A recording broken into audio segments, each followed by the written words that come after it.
Sábado, 25 de março de 2023.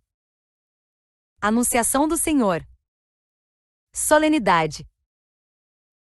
A solenidade da Anunciação do Senhor, que encontra o seu fundamento bíblico situado na narrativa evangélica do evangelista Lucas, no capítulo 1, versículos 26 a 38, é a solenidade que exalta na sua estrutura interna o sim de uma mulher ao projeto de salvação de Deus, mas que, de modo mais singular, quer manifestar a grandiosidade do sim definitivo de Deus para com a humanidade. A Anunciação do Senhor é a solenidade que, por excelência, expressa a vontade divina de querer dar-se a conhecer o homem e salvá-lo, e, ao mesmo tempo, a disponibilidade do ser humano em acolher essa autorrevelação divina. Encarnação do Verbo. O episódio narrado no Evangelho de Lucas mostra a origem histórica do problema enfrentado pelas primeiras comunidades cristãs acerca da encarnação total do Verbo eterno de Deus no seio virginal de Maria. A narrativa explicita o diálogo realizado entre divino e humano, entre Maria e o anjo, o mensageiro de Deus. Maria, na narrativa, é interpelada pelo anjo acerca da vontade divina, que encontrou nela, na simples jovem de Nazaré, graça diante de Deus. Nesse episódio evangélico, contemplamos que a liberdade humana, que é fruto do amor de Deus aos homens, nunca foi violada pelo Criador.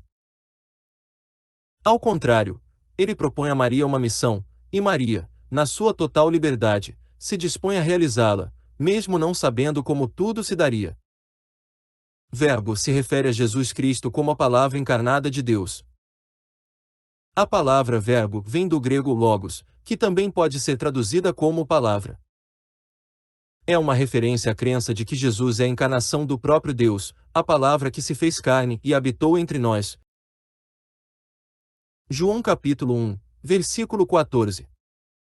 Portanto, a encarnação total do Verbo significa que, para os cristãos, Jesus é Deus encarnado, totalmente humano e totalmente divino ao mesmo tempo.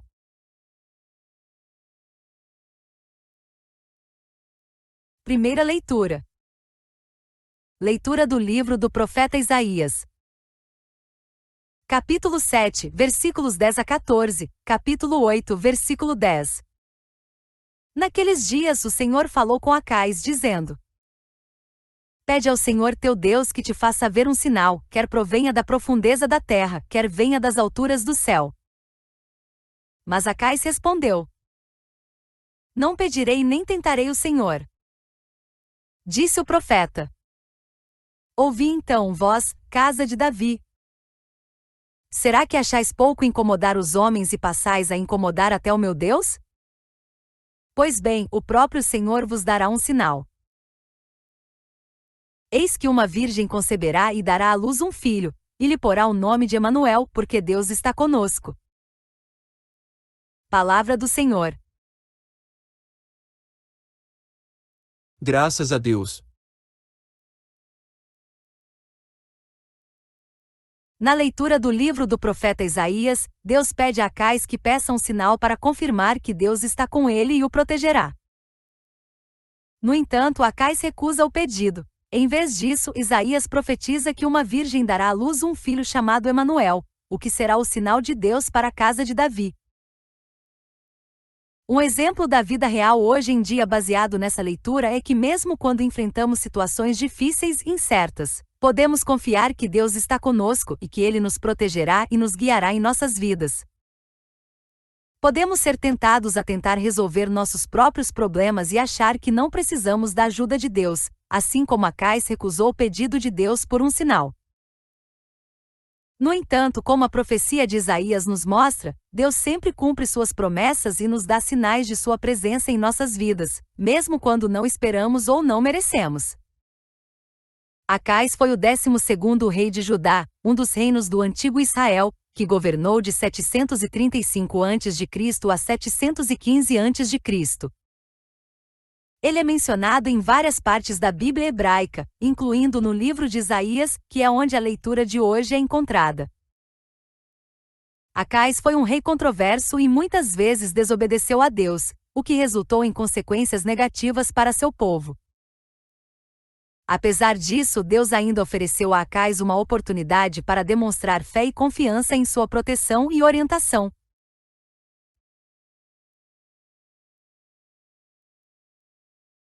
Salmo responsorial. Eis que venho fazer, com prazer, a vossa vontade, Senhor. Eis que venho fazer com prazer a vossa vontade, Senhor. Sacrifício e oblação não quisestes, mas abristes, Senhor, meus ouvidos, não pedistes ofertas nem vítimas, holocaustos por nossos pecados, e então eu vos disse: Eis que venho. Eis que venho fazer com prazer a vossa vontade, Senhor. Sobre mim está escrito no livro: com prazer faço a vossa vontade, guardo em meu coração vossa lei. Eis que venho fazer com prazer a vossa vontade, Senhor. Boas novas de vossa justiça anunciei numa grande assembleia, vós sabeis, não fechei os meus lábios. Eis que venho fazer com prazer a vossa vontade, Senhor. Proclamei toda a vossa justiça, sem retê-la no meu coração, vosso auxílio e lealdade narrei. Não calei vossa graça e verdade na presença da grande assembleia. Eis que venho fazer com prazer a vossa vontade, Senhor.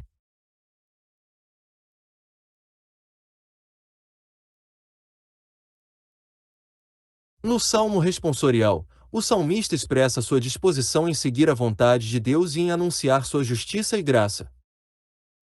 Ele reconhece que Deus não se interessa em ofertas e sacrifícios, mas sim em um coração disposto a obedecer e proclamar sua vontade. Um exemplo da vida real hoje em dia baseado nessa leitura é que devemos estar dispostos a obedecer e proclamar a vontade de Deus em nossas vidas. Isso significa estar disposto a deixar de lado nossas próprias vontades e desejos, e buscar a vontade de Deus acima de tudo. Além disso, devemos estar dispostos a compartilhar a mensagem de amor e graça de Deus com aqueles ao nosso redor, não apenas retendo-a para nós mesmos. Isso pode significar proclamar a justiça de Deus em nossas ações e palavras, ou mesmo compartilhar a mensagem do Evangelho com aqueles que ainda não o conhecem. O Salmo responsorial nos lembra que devemos estar dispostos a fazer a vontade de Deus com prazer e a proclamar sua justiça e graça em nossas vidas.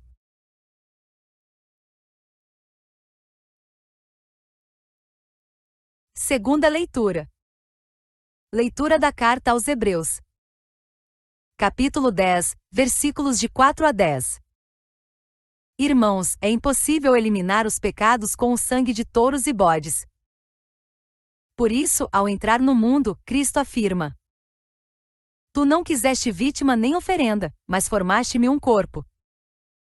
Não foram do teu agrado holocaustos nem sacrifícios pelo pecado. Por isso eu disse: Eis que eu venho. No livro está escrito a meu respeito: Eu vim, ó Deus, para fazer a tua vontade. Depois de dizer: Tu não quiseste nem te agradaram vítimas, oferendas, holocaustos, sacrifícios pelo pecado, coisas oferecidas segundo a lei, ele acrescenta: Eu vim para fazer a tua vontade. Com isso suprime o primeiro sacrifício, para estabelecer o segundo. É graças a esta vontade que somos santificados pela oferenda do corpo de Jesus Cristo, realizada uma vez por todas. Palavra do Senhor. Graças a Deus.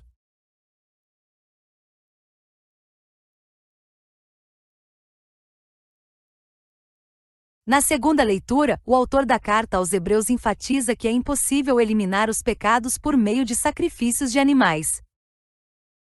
Em vez disso, Cristo veio ao mundo para oferecer a si mesmo como sacrifício pelo pecado, de acordo com a vontade de Deus. O autor cita um trecho do Salmo 40 que fala sobre a disposição de Cristo em fazer a vontade de Deus, mesmo que isso significasse sacrificar a si mesmo.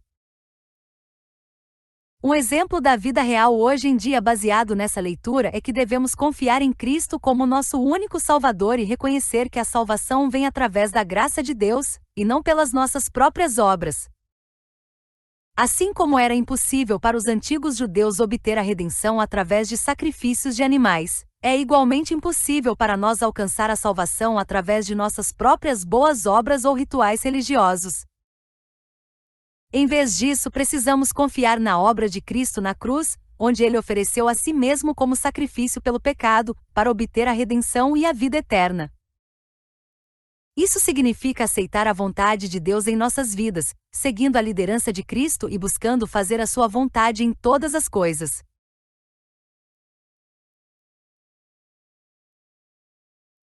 Evangelho. Lucas capítulo 1, versículos 26 a 38. Glória a Cristo, palavra eterna do Pai, que é amor. A palavra se fez carne e habitou entre nós. E nós vimos sua glória que recebe de Deus Pai. João capítulo 1, versículo 14a. Proclamação do Evangelho de Jesus Cristo segundo Lucas. Glória a vós, Senhor.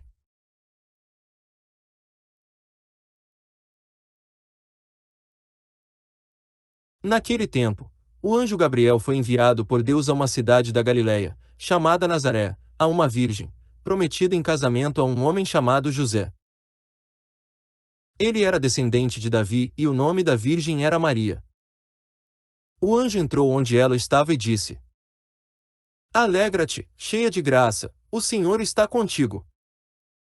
Maria ficou perturbada com estas palavras e começou a pensar qual seria o significado da saudação. O anjo, então, disse-lhe: Não tenhas medo, Maria, porque encontraste graça diante de Deus. Eis que conceberás e darás à luz um filho, a quem porás o nome de Jesus. Ele será grande, será chamado Filho do Altíssimo, e o Senhor Deus lhe dará o trono de seu pai Davi.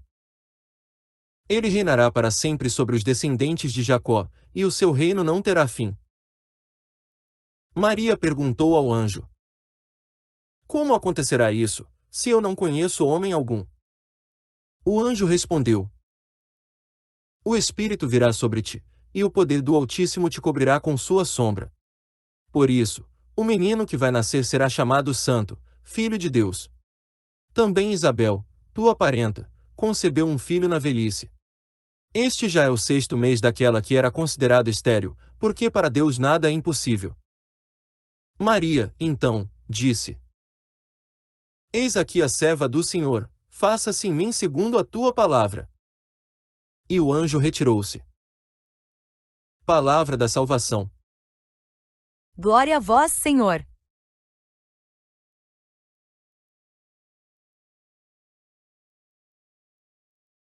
O Evangelho conta a história da Anunciação, quando o anjo Gabriel anunciou a Maria que ela conceberia e daria à luz Jesus Cristo. Essa passagem oferece várias lições valiosas para os cristãos de hoje. A importância da humildade. Maria era uma simples virgem de Nazaré, mas Deus a escolheu para ser a mãe de seu filho. Isso mostra que Deus não valoriza a riqueza, a fama ou a posição social, mas sim a humildade e a disposição para servi-lo. A confiança na providência de Deus. Maria ficou perturbada com a mensagem do anjo, mas ela confiou em Deus e em seu plano para a sua vida. Isso nos ensina a confiar que Deus sempre tem um plano para nossas vidas, mesmo quando não entendemos ou quando as coisas parecem impossíveis. A importância da obediência. Maria não questionou a mensagem do anjo, mas aceitou humildemente o papel que Deus lhe deu. Isso nos ensina a ser obedientes a Deus, mesmo quando suas instruções não parecem fazer sentido ou parecem difíceis de seguir. A natureza divina de Jesus. O anjo Gabriel deixou claro que Jesus seria o Filho de Deus, concebido pelo Espírito Santo. Isso nos ensina que Jesus não era apenas um grande profeta ou líder, mas sim divino e digno de nossa adoração. O poder do Espírito Santo. O anjo explicou que o Espírito Santo viria sobre Maria para conceber Jesus. Isso nos ensina que o Espírito Santo é poderoso e pode fazer coisas impossíveis se tornarem possíveis em nossas vidas. Exemplos de vida real que refletem essas lições incluem: Mães solteiras que confiam em Deus e em sua provisão para cuidar de seus filhos. Missionários que obedecem a Deus, mesmo quando enfrentam perseguição ou dificuldades em seus ministérios. Cristãos que buscam a orientação do Espírito Santo em suas vidas diárias e em suas tomadas de decisão. Em resumo, a passagem da Anunciação ensina sobre a importância da humildade, confiança em Deus, obediência, a natureza divina de Jesus e o poder do Espírito Santo. Estas são lições valiosas para os cristãos de hoje, que podem ser aplicadas em suas vidas diárias.